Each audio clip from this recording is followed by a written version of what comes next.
বুলি মই আজি একদম পটাপট ভাত চব্জি বনাই দিম বুলি হেৰি কৰি আছোঁ। গাড়ীও কাম লাগি আছোঁ। তাৰমানে কাজিৰঙা হেৰি বুঢ়া পাহাৰৰ ইয়াতে স্কেল ভাঙিলে, সেইটো কাৰণে হেৰি কৰি আছোঁ। বেলেগ একো নহয়, ভাত চব্জি একেবাৰতে বনাই দিওঁ।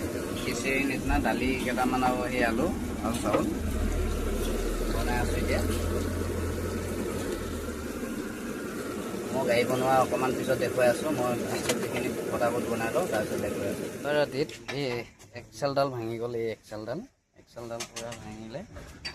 ভঙা পিছত এতিয়া মিস্ত্ৰী আহিলে বাগৰিৰ পৰা ৰানটো খুলি আছে অলৰেডি।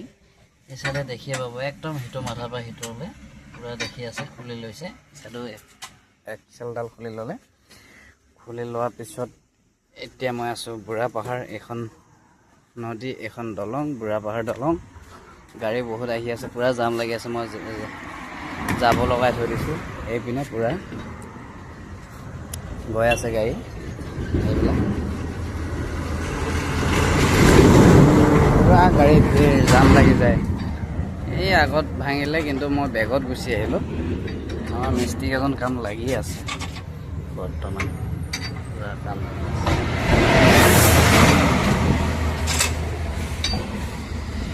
এখন আহিলে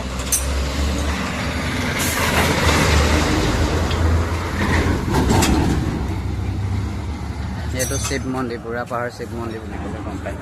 ৰাজা খোৱা বোৱা কৰিব লাগে। ৰাজা একদম পূৰা শুই আছে, দেখিলে মোবাইলত কথা পাতি কিনে। একদম নকবি আৰু, মই বনাই কিনি গৈছিলোঁ হ'লে পূৰা হৈ গ'ল অলৰেডি। মুঠতে চাউল কম হ'লে মানে এনেকুৱা কৰিব লাগে, খিচিৰি বনাব লাগে, তেতিয়া হৈ যায়। আমাৰ 1 কেজি চাউল লৈছিলে, সেয়া অকণমান বাচিলে গধূলাকে হৈ যাব। 2 কেজি চাউল দিছিলে আমাৰ দাদাই, 2 কেজি চাউল দামত দিছিলে। বাকী কেইটা খাই আহিলো মই। কি খালে সিয়ে জানে, কিন্তু খালোঁ বুলি ক'লে আৰু। অলৰেডি আমাৰ ভাত বৰা হৈ গ'ল। আমি এতিয়া খাওঁ। খাই মেলি অকণমান গাড়ী কাম লাগি মেলি কিমান টাইমত আজৰি হয়, আজৰি কৰি যাব লাগিব।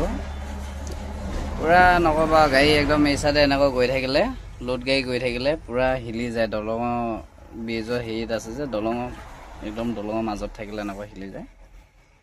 অলৰেডি আমাৰ ৰাজাই খাই আছে।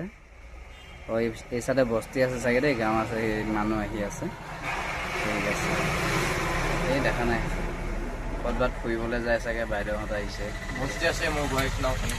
এইপিনে এনেকৈ গৈ বহুত ভিতৰলৈ আছে বোলে। অথনি ৰাজাই যাওঁতে হাতী ওলাইছে বুলি কৈছে। এইটো ৰাস্তাত বহুত জংঘল ৰাস্তা দেখোন, কাজিৰঙা যে।